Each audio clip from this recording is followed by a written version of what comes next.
seen a loss of affordable housing, and particularly public housing and single-room occupancy buildings and rising rents leading to gentrification.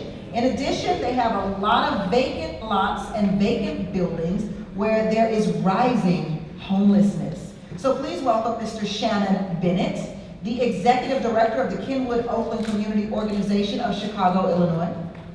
Laura García is the Healthy Homes Organizer and Policy Lead with the Metropolitan Tenants Organization. She also currently facilitates the Chicago Healthy Homes Coalition. Welcome. Hello.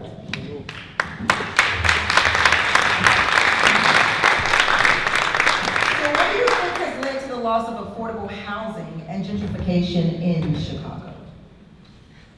Well, you want me to go or you want to go first? You go first, sir.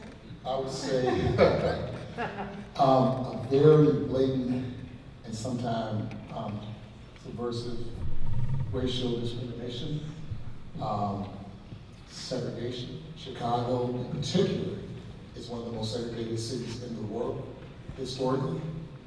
You have hyper-segregation around race, but also within communities. So displacement and people being purged, I like to say purged, out of Chicago for Black people in particular. We've been purged out of the city due to corruption, bad policy, and systematic racism. Just to follow up on that, right, the segregation in Chicago is by design. This inequality and inequity in housing and affordable housing options, right, and also quality of housing. Because let's not forget that it's really important to not just have affordable housing, but have safe and adequate housing. We cannot continue to have folks in buildings where the ceilings are collapsing or children are being poisoned by lead, right? This is very much by design. As Shannon mentioned, this has been done by previous administration, purposeful policies, right, that were implemented. So it's led to this deep segregation. We all know about, or most of us know about the history of land contracts and redlining, right? All of this, lack of investment was done intentionally, and these are the consequences of those policies, right? And lack of accountability, because that lack of accountability continues to this day. It's not something that we have heard at least publicly, right? And I'm sorry, and these are the measures that I'm going to purposely take to hold past administrations accountable for those actions. So what policies will help promote or increase affordable housing in Chicago? I think part of what we're here for today is at the core of it. Rent control is not a silver bullet, but it's getting us way past the 50-yard line.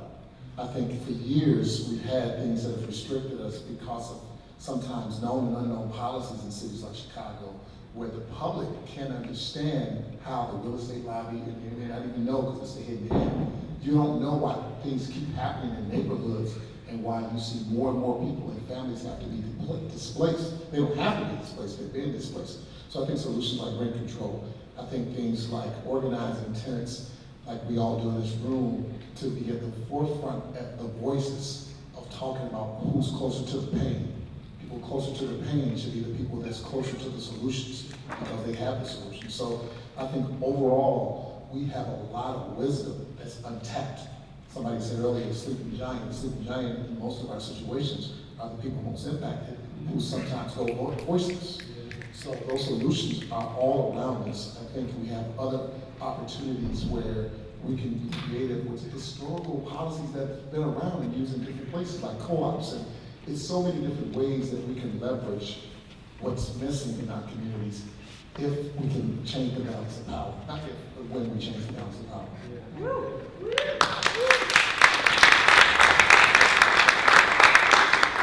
So for those that are not familiar with what's happening within the housing arena in Chicago, we also have, so there's a ban on rent control, right? So we're working on lifting the ban. There's also Just Cause, and there are several other, there's a vacancy tax, part of the SHI coalition, right? We're looking at the Chicago Healthy Homes Ordinance. Again, the focus being on not just having affordable housing, but having safe and adequate housing. It's just some background, right? 55% of all of the available units in Chicago are renter occupied.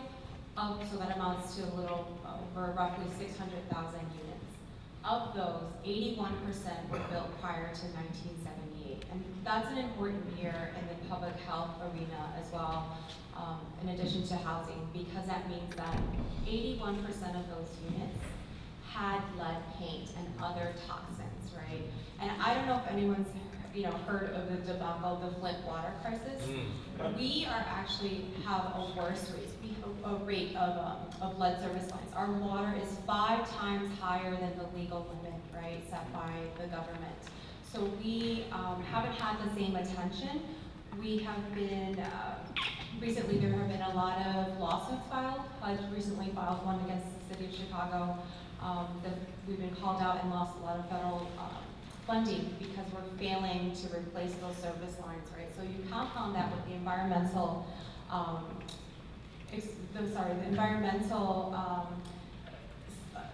exposures that the communities have had, through the segregation, right? Intentionally putting industrial polluters in these communities and then having the lead in the home. We have very poor housing conditions. I'm seeing, and these are, we have both the empirical but also the anecdotal evidence. We're seeing children that are ending up in the ER because they're 300 times the legal limit for lead poisoning and they have organ failure. We're seeing in Chicago, right, the 3rd largest city in a developed country, we're seeing folks having to move themselves and their families outside of homes that test positive for lead and live in their cars, right? Because they then become risk for having their children removed by DCFS because there's a known toxin in the home.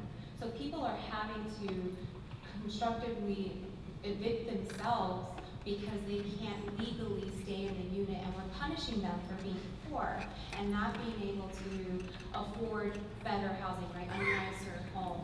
So when someone mentioned, we have to consider not just developing luxury homes, because affordable housing has to center around what type of conditions, right? What are subsidized tenants living in? I don't know if anyone here has seen, any of the conditions in Chicago, but they're not, it's not what you would expect in a country or a city such as Chicago or a country such as the United States. Well, thank you so much, Chicago.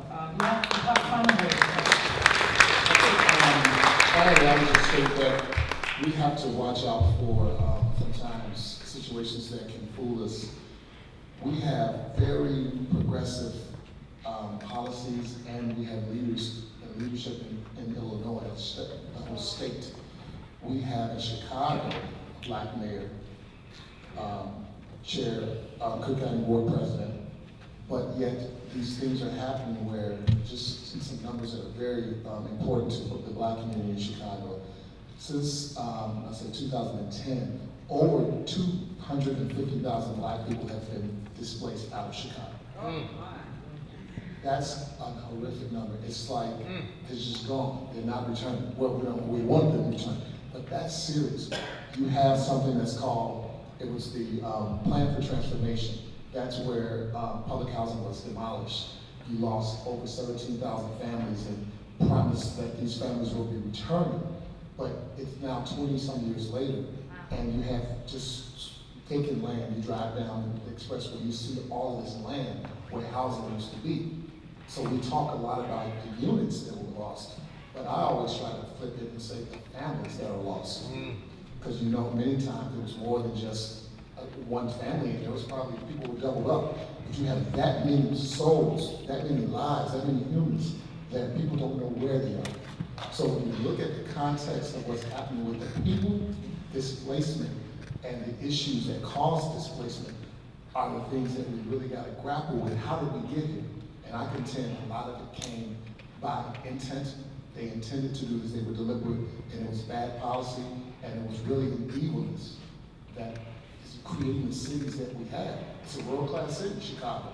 People love it. You create some of the most powerful leaders throughout the country and the world, but the people are perishing. But we're here to fight back. So we got a lot of victories to talk about, but we are victorious, and we don't look at it like glass half full. Glass half empty.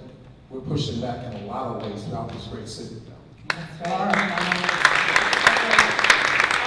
Well, Chicago has a lot of grit, right? We are the city of broad shoulders for a reason. We are the birthplace of a lot of big movements, right? And we will continue. There's been a lot of small victories, but they are victories. And I think as we continue to, as someone mentioned here, embarrassing public officials, right, to hold them accountable. So it's either through heartstrings or pocketbooks, right? So we are taking both approaches and we don't hold any punches. So we will continue to fight, right, to make sure that when we talk about housing, we're making sure that we include the discussion in that it's a public health issue and that it's also a racial equity issue. You can't have the discussion without talking about race and talking about the histories on race in this country.